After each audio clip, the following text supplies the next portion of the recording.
Eu costumo brincar em algumas palestras ou com alunos, né, que a Espinheira Santa talvez seja um dos segredos de Estado mais bem guardados do país. Né? Porque uma coisa é o chazinho que as pessoas, infelizmente, ainda confundem, né? Olá, quero dar as boas-vindas ao primeiro podcast Dose Máxima da Bionatus. Estamos aqui com convidados especiais, o Dr. João e o Sr. Elzo, e ao meu lado tem a Tabata que vai auxiliar. O que nós vamos fazer hoje é falar sobre uma planta sensacional, que é uma planta nativa do Brasil, chamada Espinheira Santa, e trazer informações sobre saúde, bem-estar, qualidade de vida, para que você entenda mais não só sobre a planta, mas também sobre o que é a fitoterapia. Antes de mais nada, vou dar a palavra às mulheres, porque elas têm sempre preferência. Então, Tabata, por favor, eu peço que você se apresente rapidamente e depois eu volto para fazer a apresentação do Dr. João. Bom dia, meu nome é Tabata, trabalho na Bionatus. Gostaria de apresentar o nosso fundador, o seu Elzo, o criador e o sonhador de tudo isso, que possibilitou nós estarmos aqui hoje no nosso primeiro podcast. Legal, Sr. Elzo. Seja bem-vindo. Tá bom. Bom dia a todos, bom dia, Kali, bom dia, Tabata, bom dia, doutor. Dr. João, a Bionatus há 32 anos, né, foi o resultado de uma conversa entre dois empresários e de repente saiu do papel e foi para a primeira produção de uma pequena fábrica, onde nós começamos com comprimidos de levedura de cerveja, né, uma maquininha chamada pica-pau, que era uma compressora, fazia 4 comprimidos cada vez, né? E nesses 32 anos, a Bionatus virou, felizmente, uma referência nacional na produção de medicamentos fitoterápicos e suplementos alimentares, né? A gente tem uma atuação Brasil, né, hoje, com mais de 300 colaboradores no Brasil todo. E nós estamos, nosso P&D está muito ativo com a produção, o desenvolvimento de novas moléculas, né? E sempre com esse envolvimento de plantas medicinais e medicamentos fitoterápicos, que é o nosso core, que a gente elegeu como fundamento do nosso trabalho desde o início. Não é? A nossa equipe de P&D tem um estudo bastante forte sobre novas moléculas, né? Sobre medicamentos e sobre suplementos. E esse podcast é importante para que a gente traga algumas referências, né, do que é o mercado de fito no Brasil. Né? É um mercado, infelizmente, ainda um pouco acanhado em relação ao mercado dos países desenvolvidos. A gente tem, na Alemanha, 24% de todo o canal farma com medicamentos fitoterápicos. O Brasil, infelizmente, não ultrapassa 2%, mesmo como é a biodiversidade do planeta, né? Os 6 biomas, enfim, com a possibilidade de produzir plantas medicinais, que são insumos farmacêuticos, para desenvolver medicamentos, tanto para a população interna quanto para a exportação. Então, eu também fui diretor, fui presidente, hoje sou diretor da Abifisa. A Abifisa é uma importante associação com sede em Curitiba, que congrega 30 empresas do mesmo setor, né, com a especialidade em medicamentos fitoterápicos. E nós estamos envolvidos em desenvolver projetos e desenvolver qualificação de prescritores e fazer com que esse mercado seja bem desenvolvido, como já acontece nos países desenvolvidos. Basicamente é isso.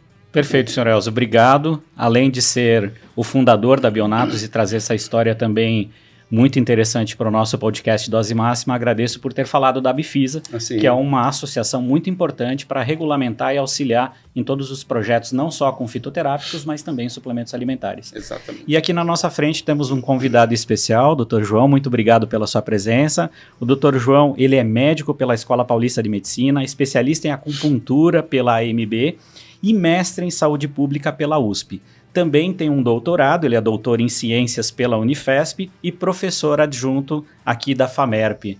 Dr. João, seja bem-vindo ao Dose Máxima. Muito obrigado pelo convite, é uma oportunidade muito grande e interessante a gente falar sobre fitoterapia, que como o Sr. Elzo falou, infelizmente no Brasil, apesar da grande cultura popular, ainda ela não está devidamente institucionalizada no país, né? Então, sempre que a gente pode falar disso, eu fico contente. Bom, então vamos começar quebrando o maior tabu de todos. O doutor podia nos explicar a diferença de um fitoterápico para um medicamento sintético? Sim. Medicamento sintético é aquele que é construído, vamos dizer assim, numa bancada química, numa bancada laboratorial, né? Embora boa parte desse conhecimento empírico tenha vindo lá do conhecimento popular, né? O fitoterápico já é um medicamento, né, hoje baseado basicamente nos extratos, né? Quer dizer, um extrato de uma determinada planta. Então a gente tem, às vezes, uma separação, né, na indústria química de uma determinada molécula que se chama princípio ativo, que essa era a ideia, principalmente desde o começo do século XX, né, de você encontrar um princípio ativo. Né? Só. Isso traz alguns resultados bons, porém outros ruins, né? Porque a planta é um organismo vivo, um organismo equilibrado. Então ela não necessariamente tem só um princípio ativo, mas às vezes ela tem uma série de moléculas, uma série de substâncias que agindo em conjunto podem dar um resultado melhor. Entendi. Tá? Então o fitoterápico é um medicamento baseado na planta como um todo. Certo. E, doutor João, pensando agora em fitoterápico, quais são os exemplos que a gente poderia trazer aqui? Porque muitas pessoas não sabem, não só da classificação, mas de alguns exemplos de fitoterápicos que a gente tem no mercado aqui no Brasil, disponível nas farmácias, nas drogarias. Eu cito 2 exemplos importantes, né, que muitas vezes as pessoas não sabem. O ginkgo biloba, que tem há muitos e muitos anos várias formulações estritamente farmacêuticas e que as pessoas não sabem que é o fitoterápico, que é simplesmente o extrato do ginkgo biloba. Outro medicamento importante é aquele que provém da castanha da Índia, para uso em varizes, em insuficiências vasculares, né? Que tem nomes comerciais, mas é basicamente a castanha da Índia, né? Inclusive, nós da Bionatos temos medicamentos com todas essas moléculas em linha. Sim, bem lembrado, Tabata. Doutor João, e é verdade que o medicamento fitoterápico ele leva mais tempo do que um sintético para fazer efeito no nosso organismo? É uma lenda isso, né? Uma lenda urbana, né? Porque rural não é, né? Na verdade, isso depende do tipo de doença que você tem, né? Se você tiver uma doença crônica, claro que você não vai, às vezes, curar a doença, mas você vai controlar, da mesma maneira que se controla uma hipertensão, um diabetes, com um medicamento sintético, né? Então, em algumas situações, não. O fitoterápico vai ter uma ação imediata também, da mesma maneira que o medicamento sintético, né? Tudo depende do tipo de doença que você está tentando tratar. Certo. Falando em doenças, sintomas... a gente sabe que quando é procurada a espinheira santa de forma popular, que é um destes fitoterápicos maravilhosos, né, nativo aqui do Brasil, acho que a gente precisa voltar um pouquinho atrás e perguntar sobre os problemas, sobre as causas, sobre as origens. Qual seria a principal causa, ou como é a origem da gastrite, ou o que o senhor poderia falar sobre esta patologia? Bom, a gente tem que comer todo dia, e várias vezes ao dia, né? E isso leva a excessos, isso leva a deficiências, isso leva a alterações tanto de quantidade quanto qualidade dos alimentos, né? E que o estômago, como qualquer outro órgão, sofre se você não cuida bem dele, né? Existe até aquela expressão popular, fala assim, vamos dar uma enganada no estômago, né? Quer dizer, tudo bem, uma vez ou outra você precisa comer um salgadinho na rua, você precisa, né, comer uma coisa de baixa qualidade, mas infelizmente isso vai acontecendo de forma contínua para boa parte da população, levando a lesões, a ferimentos, vamos dizer assim, no estômago, né? Isso é a gastrite. A gastrite, no passado, quando não existia a endoscopia, a gente até brincava, né, que gastrite seria um diagnóstico histológico, quer dizer, você teria que fazer uma biópsia no estômago para ver, né? Hoje, com a endoscopia, você consegue ver aquele processo inflamatório, né? O IT vem de inflamação, né? Quer dizer, então você está tendo uma inflamação do estômago que às vezes é tão intensa que pode levar até uma úlcera, que já é um ferimento maior, tanto do estômago quanto do duodeno, né, que não está tão preparado para enfrentar a acidez do estômago, por exemplo, né? Então, isso se deve principalmente à má qualidade de vida, má qualidade de alimentação. Quer dizer que esses hábitos nossos modernos, eles prejudicam muito o nosso estômago? Bastante, sem dúvida, né? E aí você acaba tendo que lançar mão de vários medicamentos para isso, né? E muitas vezes as pessoas, tendo um medicamento que alivia os sintomas, esquecem da causa, né? Então, continua tendo aquela vida desregrada a respeito da alimentação e tomando uma medicação, e às vezes aquilo se torna crônico, né? Quer dizer, a pessoa toma um medicamento, melhora o sintoma, continua mantendo aquelas causas mesmo que vão que vão provocar aquela gastrite, né? Doutor João, e assim, toda vez que a gente pensa em dor de estômago, o primeiro medicamento que vem na nossa cabeça é o omeprazol, né? Como que ele age no nosso organismo? Por que a gente pensa nele? Geralmente, a gastrite é causada por um excesso de acidez no estômago. Certo. Agora, a gente não deve esquecer que o estômago precisa de acidez, né? Então, ele tem várias maneiras de controlar essa acidez, né? Ele tem um muco, produz um muco que protege o estômago. Sim. Tanto que a gente percebe que se às vezes esse líquido do estômago sair do estômago, tanto para cima, no esôfago, quanto para baixo, no duodeno, que já é parte do intestino delgado, eles não estão preparados para isso, então você vai ter mais lesões ainda, né? Então, uma das maneiras de evitar isso é você diminuir a acidez. Certo. Tá? No passado, né, eu me lembro do meu pai que teve úlcera do duodeno lá no começo dos anos 60, né? E você não tinha muita medicação, você tinha aqueles antiácidos só, certo, líquidos, né? E, por outro lado, o controle alimentar era muito mais efetivo, né? Depois, nos anos 70, comecinho dos 80, né, você teve os primeiros medicamentos, cimetidina, ranitidina, né, que eram medicamentos que agiam, não vamos ser tão específicos assim, mas eles agiam em determinados receptores que diminuíam a acidez. Uhum. Depois, a grande revolução foi os prazóis, né, vamos dizer assim, o primeiro omeprazol, que trabalha na chamada bomba de próton, né, que é também uma produção de ácido importante. Então, ele é um medicamento tão eficaz, né, que consegue controlar rapidamente isso. O grande problema é aquilo que a gente falou, né? As pessoas continuam as suas vidas desregradas a respeito da alimentação, começam a tomar o omeprazol, tem uma melhora importante, mas aquilo se torna uma coisa crônica. Então a gente vê, infelizmente, gente tomando 10 anos, 15 anos, 20 anos eu já tive paciente que toma omeprazol, né? E aí você vai ter uma série de efeitos colaterais, né? Que se você quiser depois eu falo um pouco deles, né? Eu não sei em vocês, mas lá em casa, antes da coxinha é obrigatório omeprazol. Antes e depois, né? Antes e depois. E eu tô mudando para Espinheira Santa. É muito melhor.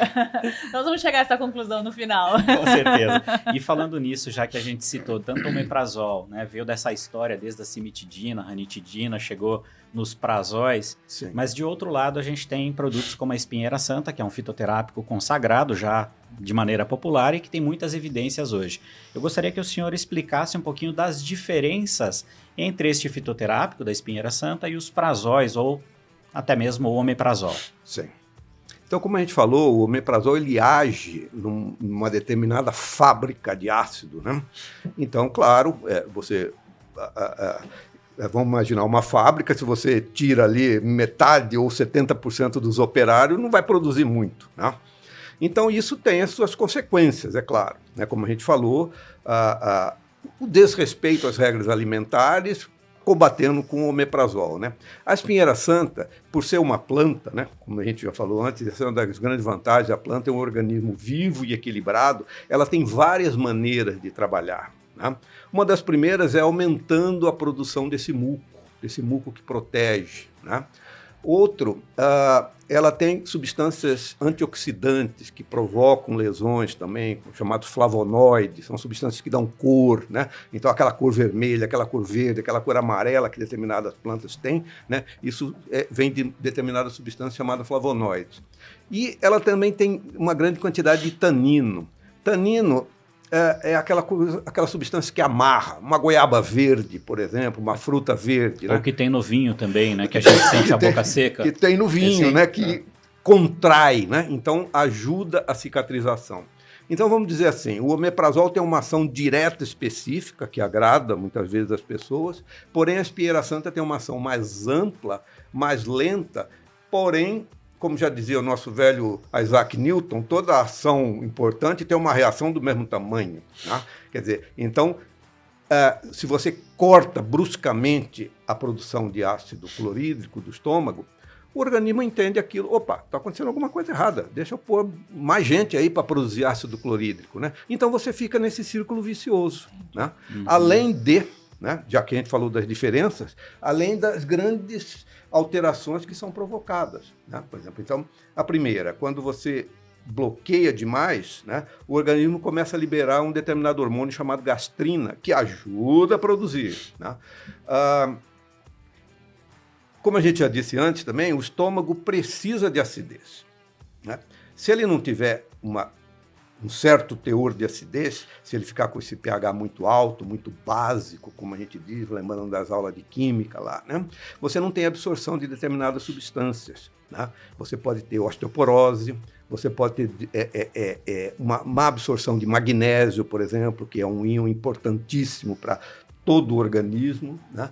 E você pode ter também uma diminuição da absorção de vitamina B12, que é uma vitamina fundamental em toda a estrutura nervosa do corpo. Se a gente for exagerado, segundo alguns, ou cuidadoso, segundo os outros, né, essa falta constante, vamos dizer aí, gente que usa muito tempo, pelo amor de Deus, não vamos dizer que tomou alguns comprimidos de omeprazol, vai ficar demente. Mas isso pode acontecer a longo prazo, né? É uma das causas de demência, é você diminuir demais a vitamina B12 no corpo, né?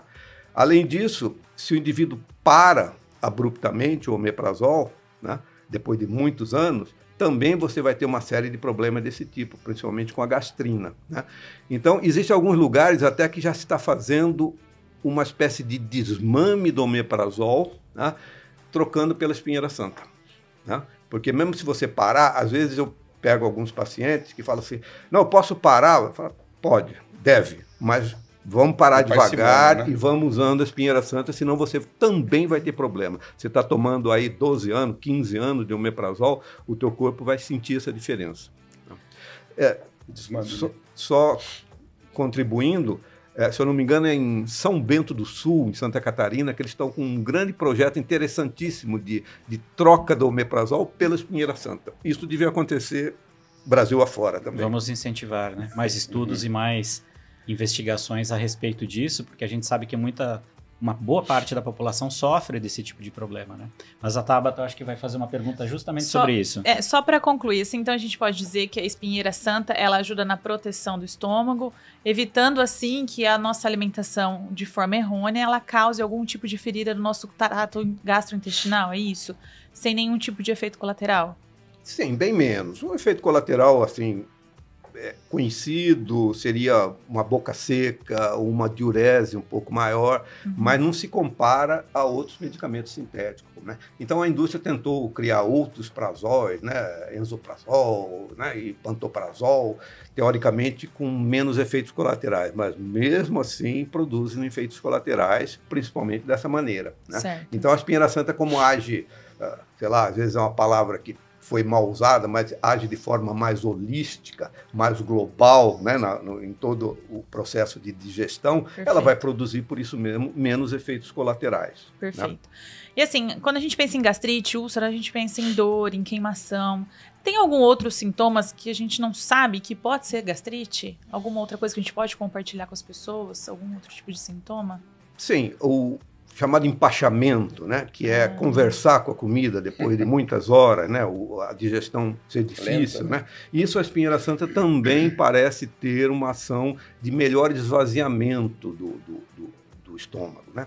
Se você diminui demais a acidez, como usando um medicamento químico, um medicamento sintético, você também vai diminuir a digestão, né? Então a digestão vai ser mais lenta. Né? Outra coisa que acontece, como a gente falou, é o escape, né, desse líquido do estômago, tanto para cima no esôfago, né, dando o refluxo, a queimação, quanto para baixo para o intestino, a saída do estômago, né? Também uma mucosa, né, uma pele do intestino que não está preparada para aquele líquido do estômago, então vai produzir uma úlcera até no estômago. Perfeito. Né? Então as coisas principais são, como você já falou, a dor, a queimação, né, o desconforto gástrico, né, o empachamento, a diminuição do esvaziamento do estômago. Certo, perfeito, doutor. E já que a gente ouviu bastante sobre alguns tratamentos, mas qual seria a sua conduta clínica ou o que você considera que seria interessante para fazer um tratamento assim de uma maneira adequada para a gastrite? A primeira coisa é a qualidade de vida, né? A mudança da qualidade de vida, respeitar o horário de alimentação, que é uma coisa hoje no mundo contemporâneo aí, que as pessoas pulam refeições, né? Ou usam alimentos de baixa qualidade, né? Você vê que, às vezes, a gente gasta uma grana enorme para comprar um carro ou para comprar um terno ou coisa assim, e às vezes regula comer um alimento de melhor qualidade, que é um pouco mais caro, né? Então, a alimentação regrada e de boa qualidade é a primeira coisa, né?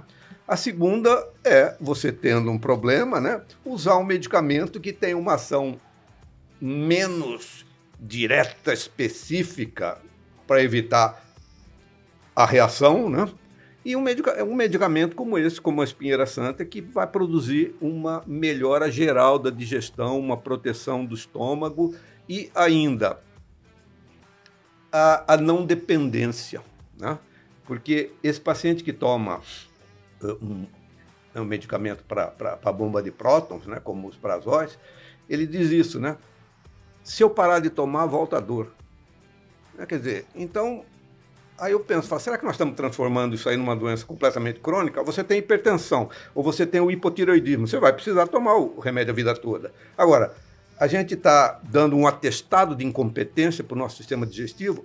Se eu não tomar isso aqui, eu vou ficar a vida inteira com dor, né? Basta a mudança de hábitos, né? Sim, né? Aí quando eu prescrevo espinheira santa, eu vejo, aí depois de algum tempo, como eu trabalho muito com acupuntura, então eu vejo o paciente aqui e ali, né, bastante tempo.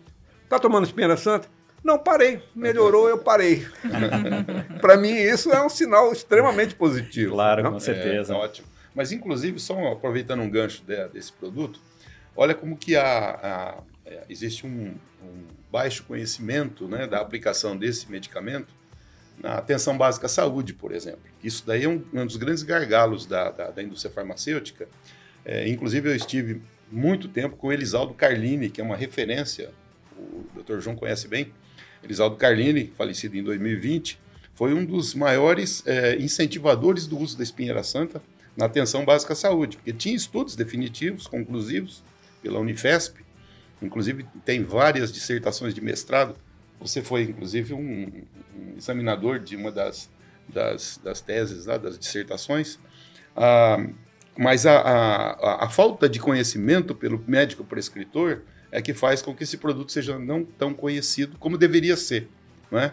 Para você ter uma ideia, numa das últimas licitações públicas da Secretaria Municipal de Saúde de São Paulo, houve no edital a compra de 10 milhões de comprimidos de omeprazol para 140 mil comprimidos de espinheira santa. Esses comprimidos de espinheira santa foram vencidos pela nossa empresa, mandamos para a gestão do abastecimento, e eles simplesmente retornaram, porque o médico não conhecia a aplicação desse produto. Então, essa é uma realidade, né, da falta. Isso que nós estamos fazendo hoje aqui, isso tem que ser replicado centenas, milhares de vezes, para que o médico prescritor seja qualificado, seja educado, para que ofereça o medicamento como uma alternativa, né, diante de todos os problemas que o doutor relatou. Eu costumo brincar em algumas palestras ou com alunos, né, que a espinheira santa talvez seja um dos segredos de Estado mais bem guardados do país, né? Porque realmente o médico não conhece, não prescreve, o paciente às vezes não pede, não conhece, e os administradores, né, também não conhecem, sim, não compram, né? Então, uma dessas dissertações de mestrado que eu participei, da Juliana Ravassi, se não me engano, né, ela avaliou uma região do sul do município de São Paulo, né, onde para cada comprimido de espinheira santa que era prescrito, eram prescritos, se eu não me engano, um número cabalístico, 1.333. É a conta que eu fiz agora, né? 10 milhões para 140 mil. A gente tem um dado de 2022 que foram usados 65 milhões de comprimidos de omeprazol no país. Dá quase um por pessoa. Um terço por pessoa. terço. É assustador, para não É. dizer o mínimo, né? Um terço, E como o senhor Elzo falou, esse é o papel do Dose Máxima, esse podcast. Ele traz informações não apenas para o público que quer saber informações sobre qualidade de vida, mudança de hábitos, saúde e bem-estar, mas também para profissionais da saúde. Sim, claro. Porque Sim, todos nós precisamos conhecer mais sobre essas plantas da nossa maravilhosa natureza, né? Especialmente aqui no Brasil, que tem essa biodiversidade gigantesca, com 6 biomas, e a planta espinheira santa é nativa aqui. Sim. E falando nela, eu só vou fazer uma leitura rápida aqui de uma introdução sobre a espinheira santa, que é uma planta medicinal brasileira, por sinal sensacional, amplamente utilizada na medicina popular. Ainda nem tanto na medicina convencional, Oficial, tradicional e oficial. Sim. Espero que isso mude com os nossos podcasts, né, Com Tala? certeza. E ela é utilizada no tratamento da gastrite, da indigestão, da má digestão ou da famosa dispepsia.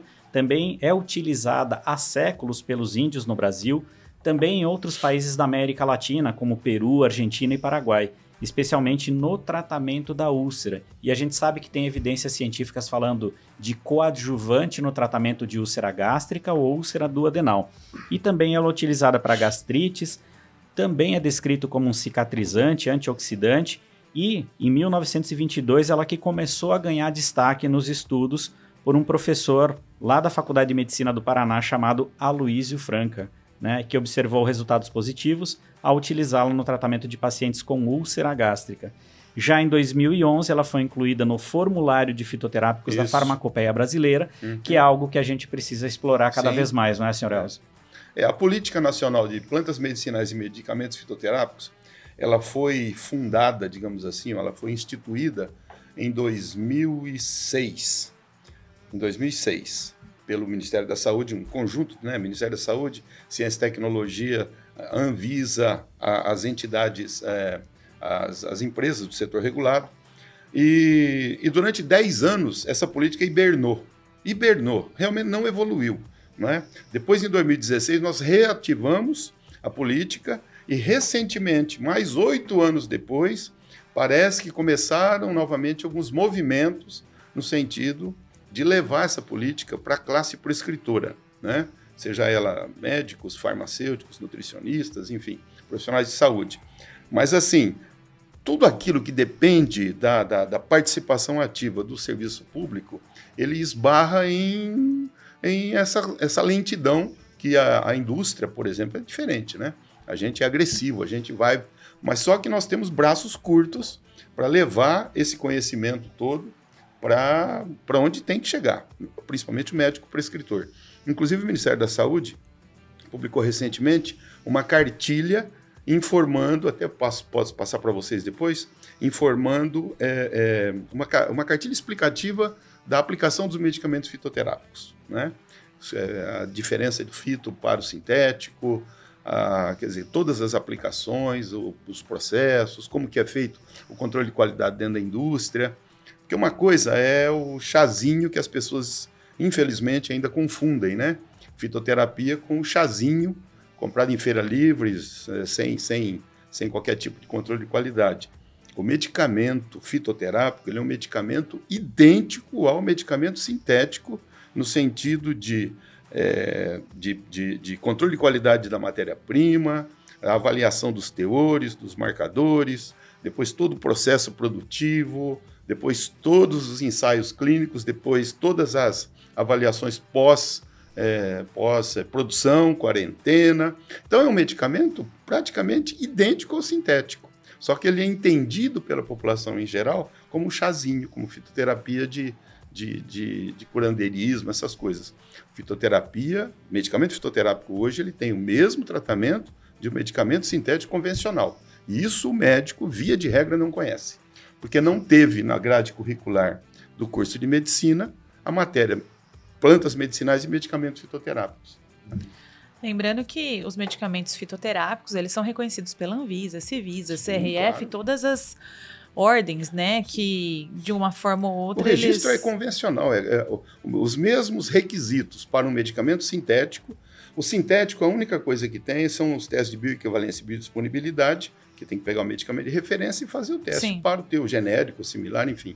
O fito, normalmente, ele vem de estudos clínicos até a fase 4, normalmente de organismos internacionais que fazem esses estudos. Infelizmente, a pesquisa no Brasil ainda está engatinhando, não é?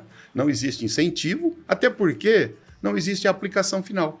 Então, as indústrias elas não se sentem estimuladas a desenvolver um medicamento fitoterápico novo, porque ela fala, eu vou esbarrar na história dos 10 milhões contra 140 mil.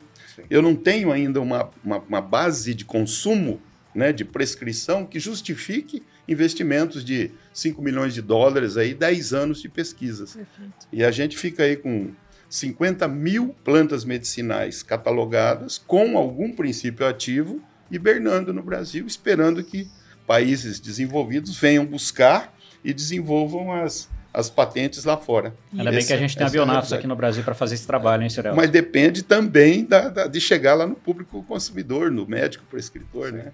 Perfeito. Eu gostaria de contar uma história sobre isso. Se eu não me engano, nem sabia que ia chegar nesse ponto, senão eu teria visto a data exata. Mas, se não me engano, em 2001 ou 2002, eu fui procurado por uma colega, né, que era responsável pela saúde mental daqui de Rio Preto.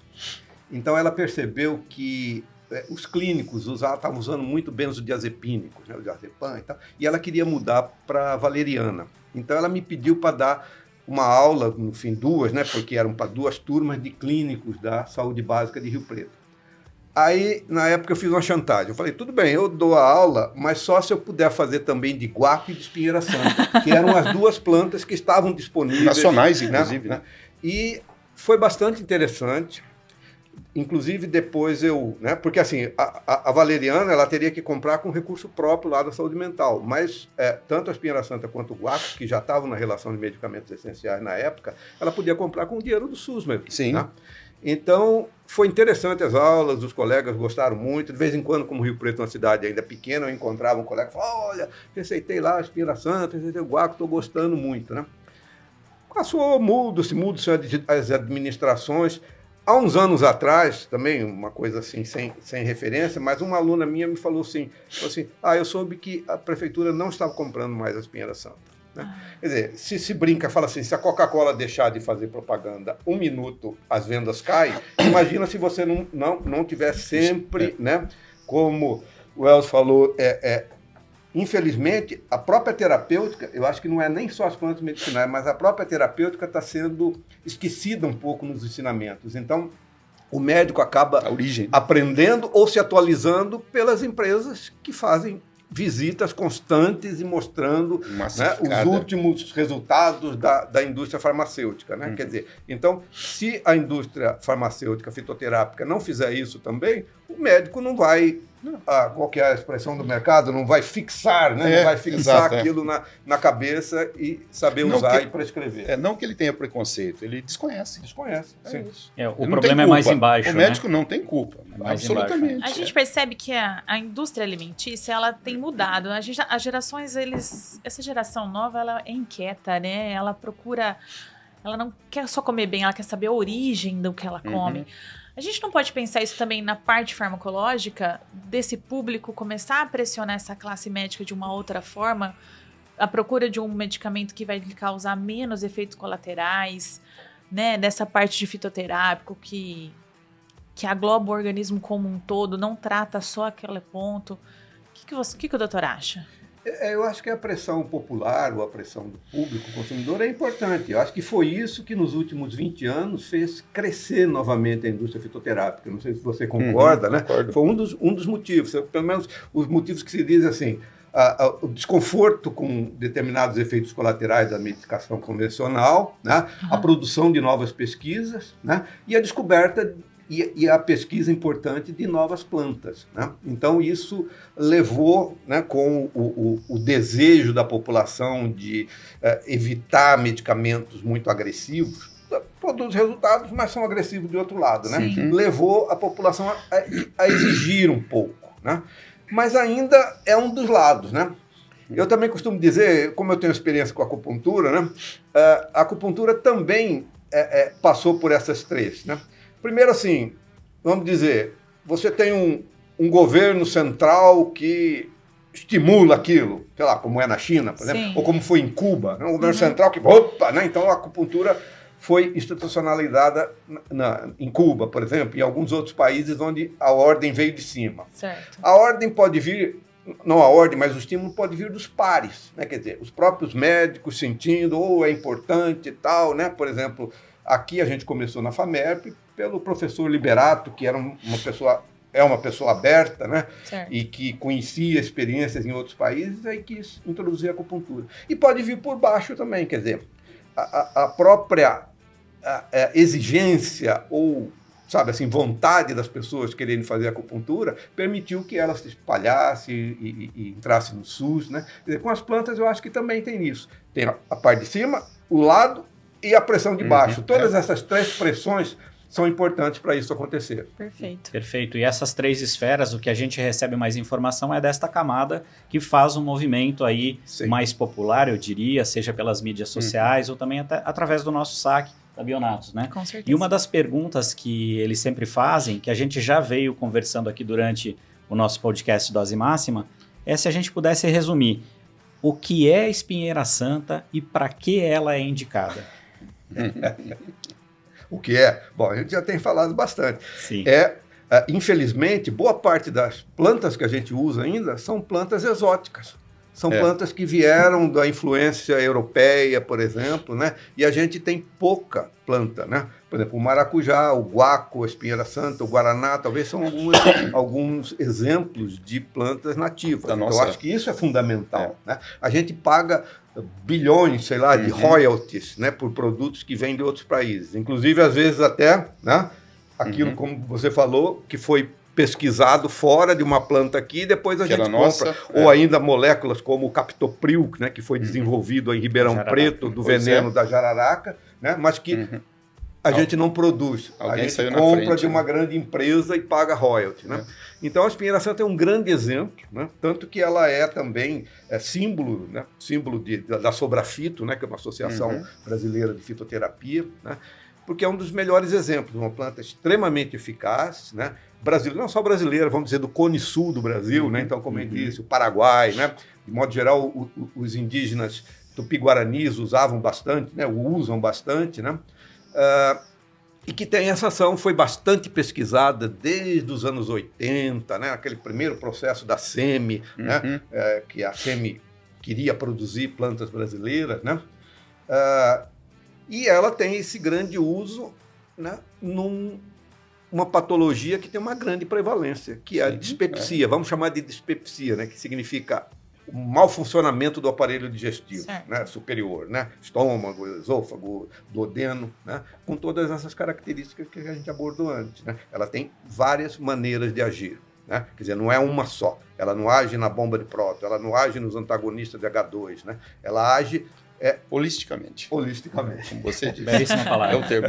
Inclusive, só a propósito dessa conclusão da espinheira santa, bom, no planeta, quer dizer, as 4 principais necessidades terapêuticas são broncorrespiratórias, gastro, circulatórias e nervosa, né? Então, nós temos medicamentos fitoterápicos para essas 4 necessidades, principalmente plantas brasileiras, inclusive. Então, assim, nós podemos reduzir drasticamente a importação de insumos, que impacta a nossa balança comercial negativamente anualmente, com medicamentos próprios, desenvolvidos aqui para uso da população e exportação do excedente. Quer dizer, um jogo de ganha-ganha que basta que alguém lá de cima faça um projeto de Estado, não de governo. Isso é coisa de 30 anos.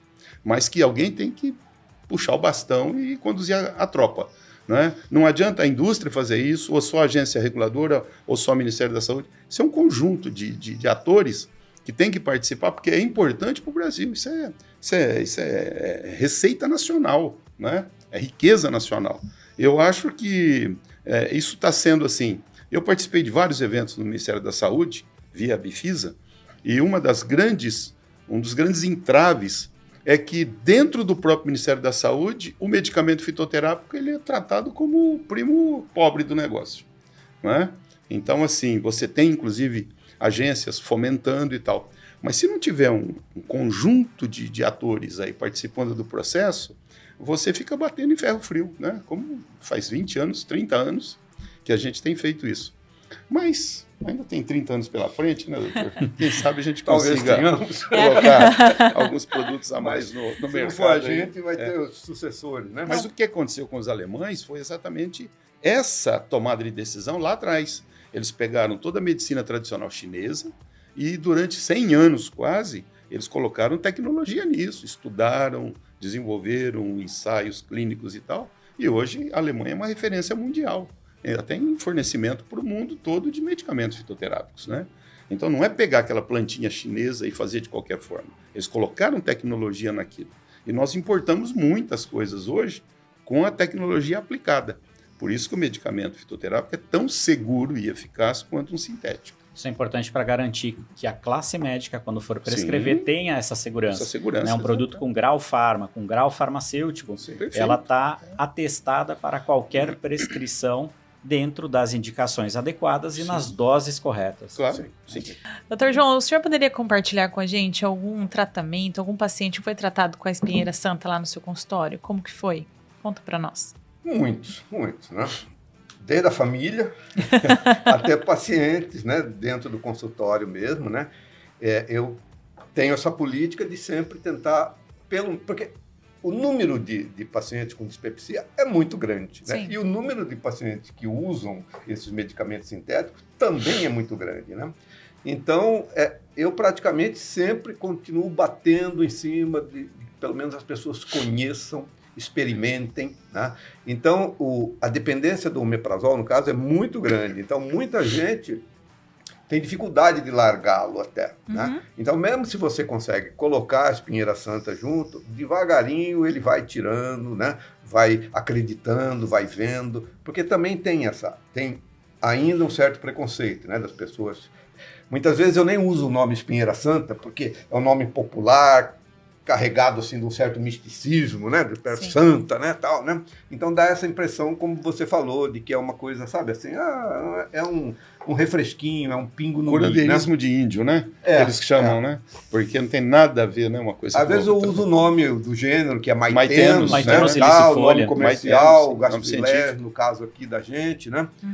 Para que a pessoa tenha... eu compro aonde? Loja de produto natural? Eu falo, não, você compra na farmácia. Isso é medicamento, Tudo bem, você não né? vai comprar numa farmácia pequenininha, às vezes de periferia, que às vezes o pessoal não tem, não conhece. Sim. Né? Assim como muitos médicos não conhecem, como a população não conhece, como administradores não conhecem, também o dono da farmácia às vezes não conhece. Não Então, conhece, mas numa farmácia um pouco maior, você vai encontrar com facilidade o produto, como a gente falou.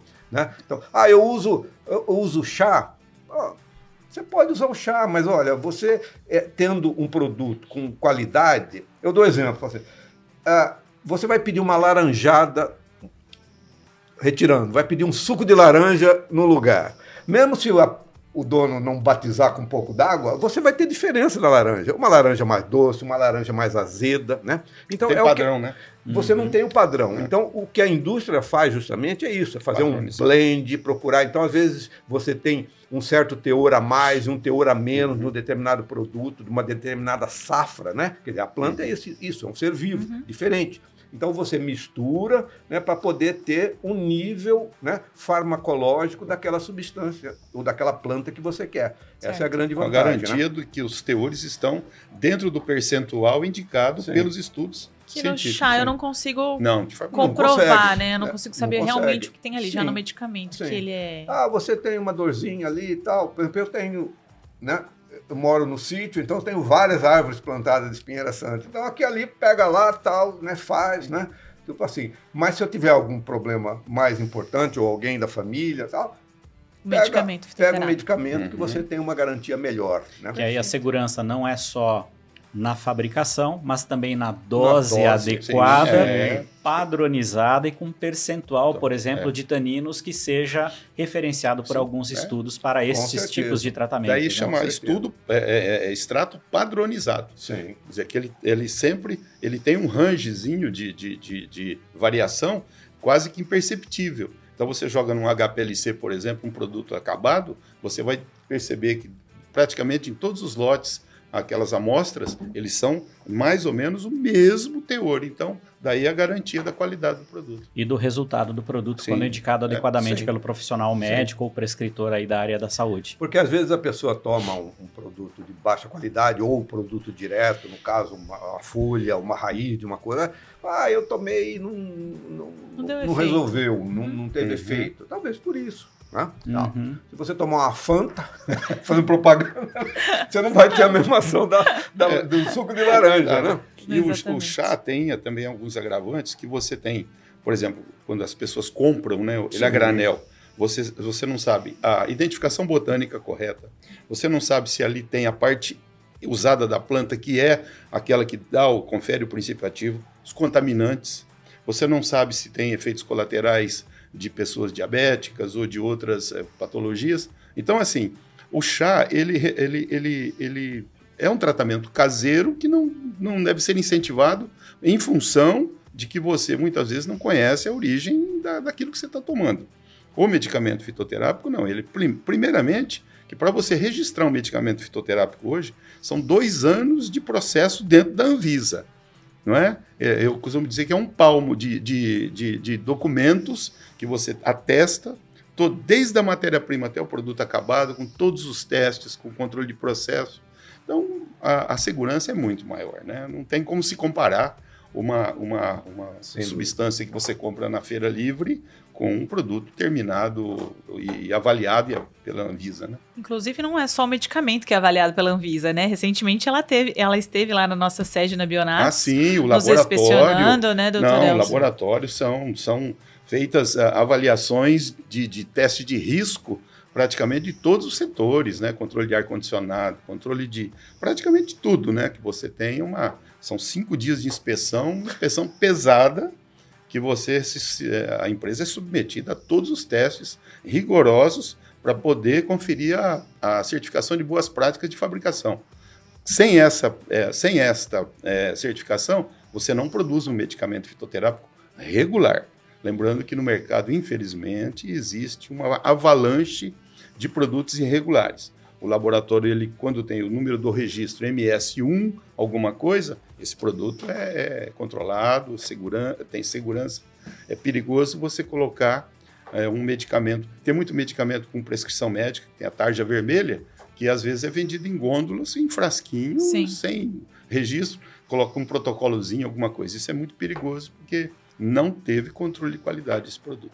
Então, para você que está assistindo aqui ao Dose Máxima, seja profissional da área de saúde ou também alguém que quer mais informações, que busca qualidade e segurança, procure na Bionatos. A Bionatos ela tem essa referência, ela tem essa garantia, ela tem essa segurança para que você tenha um produto adequado, com as doses padronizadas e faça o uso corretamente.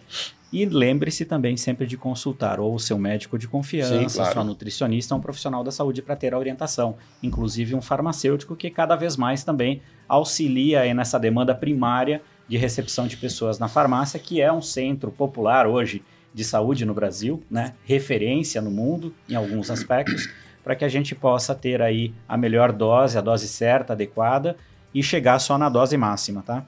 E falando em terapia, em parte clínica, eu gostaria de voltar uma pergunta agora para o Dr. João, referente a uma dúvida que vem surgindo também através do saque ou das nossas mídias sociais. Você recomendaria, Dr. João, substituir algum medicamento sintético por um fitoterápico, como por exemplo o Gastrilés, na sua conduta? Na medicina a gente não pode ser extremamente, como se diz, não tem sempre nem nunca, né? Mas na medida do possível, né, é sempre interessante você usar um produto de qualidade fitoterápico, né? Né? Aí vai depender um pouco da qualidade, também, né? da qualidade do produto, do tipo de doença, do interesse do paciente, né? Mas sem dúvida, por exemplo, no caso de uma dispepsia, por exemplo, né, eu nunca começaria com o omeprazol, né? Então, paciente que chega para mim com uma história, né, ou tem uma endoscopia negativa para uma questão mais grave, como uma úlcera, né, eu sempre começo com um fitoterápico, né? Experimentos, pesquisas mostram até que a espinheira santa tem uma similaridade ou ainda uma igualdade de tratamento dos receptores H2, né, como cimetidina, ranitidina, e pelo menos um trabalho mostrou resultados iguais da espinheira santa com o omeprazol. Agora, você há de convir que, por exemplo, assim, você ir muito contra a corrente é complicado, né? Quer dizer, então, se o paciente tiver uma úlcera e tal, né? De repente eu posso ser acusado de não estar usando o medicamento mais importante, que é, no caso, aí esse inibidor da bomba de próton, né? Então, às vezes, você começa com os dois ao mesmo tempo, né? Mas simplesmente porque não tem uma... como que diz no aspecto jurídico, não tem uma jurisprudência nesse sentido, né? De mostrar e falar assim, peraí, você não receitou omeprazol, a pessoa tinha um câncer, tinha uma úlcera, né? Por exemplo. Então, nesse caso, eu usaria os dois. Mas quando eu vejo que há uma gastrite, por exemplo, né? Sem um outro comprometimento, eu já vou direto para a espinheira santa. Perfeito. E o refluxo, ele também pode ser tratado com a espinheira santa? Qual é o protocolo, doutor? Infelizmente, o refluxo não é tratado com nada, né? Então, o refluxo é uma alteração física, mecânica, né? Tipo assim, você está... o cárdia, né? Que é a válvula que separa, né? Então, o que se faz é uma coisa paliativa. Certo. Então, você diminui a acidez para que, quando volta esse líquido para o esôfago, ele não machuque demais o esôfago, né? Então, a espinheira santa também, como os outros medicamentos, vai ter um efeito protetor, né? Agora, a pessoa precisa entender que ele tem que ter cuidado, principalmente com a quantidade de alimentação, com um monte de líquido. Às vezes, realmente, a pessoa fala, tomei água e deu refluxo. Porque é líquido, porque encheu, porque fez voltar, né, o líquido do estômago, né? Então, ela tem que ter esses cuidados, não comer e não beber, nem que seja água logo antes de dormir, por exemplo, né? Mas como efeito paliativo, eu enxergo tanto o sintético como o fitoterápico com uma boa proteção. Perfeito. Excelente. Bom, antes de chegar na parte final, eu gostaria de fazer uma pergunta agora para o senhor Elzo, porque a gente ouviu muitas coisas boas sobre a espinheira santa, mas como é que surgiu a ideia de colocar aí a Maitenus ilicifolia, que é o nome científico, dentro do portfólio da Bionatus? Tá. Na realidade, o P&D da empresa, ele fica o tempo todo pesquisando substâncias possíveis, não é? Infelizmente, hoje, nós temos no Brasil uma carência muito grande de registro de medicamentos fitoterápicos novos que já estão em uso em outros países por falta dos estudos clínicos definitivos. Muitas vezes, o critério utilizado pela Anvisa é um pouco diferente de um EMA, por exemplo, de um FDA, que tem medicamentos que são produzidos e que aplicados lá e que nós não podemos trazer para o Brasil. A Maitenus, como o guaco, como a valeriana, como o ginkgo, são produtos clássicos, que a gente chama. Então, a empresa que produz medicamentos fitoterápicos, o mínimo que ela tem que fazer é lançar e desenvolver e produzir todos os medicamentos clássicos. A espinheira santa é um deles. Para você ter uma ideia, nos Estados Unidos e na Alemanha e em outros países, você pode fazer associação de substâncias sinérgicas, como um boldo com espinheira santa, uma alcachofra com cáscara sagrada e tal. No Brasil, infelizmente, somente as monodrogas são aceitas. Ou um ou outro produto que tem mais de 100 anos de mercado, que o uso tradicional conferiu a autorização da renovação desse produto, né? Então, como o Gerovital, por exemplo, que ele é um produto à base de polivitamínicos com ginseng. Hoje você não lança outro, a não ser que faça todos os estudos definitivos, não é? Então, assim, nós temos uma série... A Anvisa é a agência reguladora mais respeitada no planeta. Ela é mais respeitada até do que um FDA, do que um EMA. Mas ela tem um aspecto muito paternalista, que eu chamo, né? Ela quer que os Estados Unidos, por exemplo, você é liberado para fazer um determinado produto, se der algum problema, ou você se vira com o seu médico, com o seu paciente. No Brasil, eles querem prevenir, né, esse problema, então ele não aprova, ele é muito assim, conservador demais, né? Então, voltando à pergunta, Maitenus e as outras substâncias clássicas, elas são realmente eleitas para fazer o nosso portfólio. E se você observar hoje, dentro do mercado, a maioria dos laboratórios, tanto fito quanto os que fazem sintético e que tem algum fito no portfólio, são muito poucos. Nós não temos mais do que 20 produtos hoje. Uma empresa de referência hoje em fitoterápico, o máximo de produtos são realmente 20 produtos, 25 produtos. Então, essa é uma das razões que a gente coloca todos os clássicos no nosso portfólio. Perfeito. E a gente chegou então aqui na nossa parte final do primeiro podcast Dose Máxima. Agradecemos você que está assistindo e convidamos para que assista os próximos episódios. Sempre tem informação muito qualificada com convidados especiais como o Dr. João, o Sr. Elzo. E eu vou pedir agora que, se vocês tiverem alguma consideração final, quiserem dar uma palavra, para a gente encerrar o primeiro episódio com, assim, chave de ouro. Bom, acho que só tenho a agradecer a oportunidade de falar. Eu falo assim que eu sou um difusor, né, da Espinheira Santa, é uma coisa que é quase que ideológico, sabe? Assim, essa tentativa de fazer com que as pessoas, com que os meus colegas conheçam, né? Porque é um produto que produz como o Elzo falou, toda uma cadeia de produção que partiria desde lá do pequeno produtor até a indústria que vai fazer o extrato, depois a produção, depois o conhecimento que vem da universidade e, por fim, o lucro que isso vai produzir para o próprio país. Tá? Como ele falou, há uma dependência, né? Evitar essa dependência de produtos que a gente tem que comprar e pagar royalties, e até uma exportação. Tá? A gente sabe de gente em outros países que adora a Espinheira Santa e pede, pô, traz a Espinheira Santa para mim quando você vier para cá. Né? Então, eu acho que a oportunidade é extremamente interessante. Muito obrigado. Bom, eu quero agradecer, né, a oportunidade desse primeiro podcast.